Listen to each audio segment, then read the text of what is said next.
السلام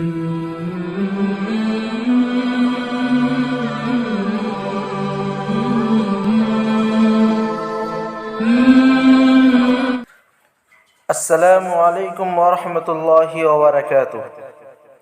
عزیزان گرامی، کسی شاعر نے کیا ہی خوب کہا ہے، اسلام کی فطرت میں قدرت نے لچک دی ہے، اسلام کی فطرت میں قدرت نے لچک دی ہے، اتنا ہی یہ ابھرے گا جتنا کہ دباؤ گے۔ پوری امت مسلمہ کا اس بات پر اتفاق ہے کہ دنیا کے اندر جتنے بھی مذاہب اور ادیان ہیں، ان تمام میں جو مذہب اور دین سب سے بہتر ہے وہ مذہب ہے جس کو اللہ تبارک و تعالیٰ نے قرآن کریم کے اندر بیان فرمایا ہے۔ قرآن کہتا ہے ان الدین عند اللہ الاسلام، کہ اصل دین اور صحیح مذہب جو اللہ تبارک و تعالیٰ کے نزدیک ہے وہ دین اسلام ہے۔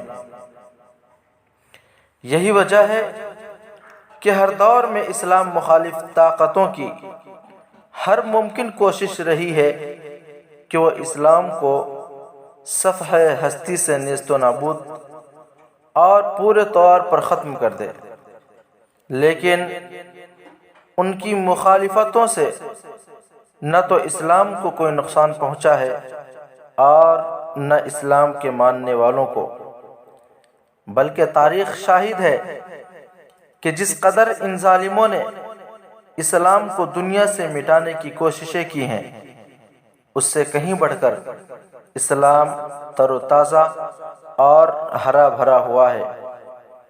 بلکہ اگر یوں کہا جائے کہ ہر دور میں پھلتا اور پھولتا رہا ہے تو بے جانا ہوگا۔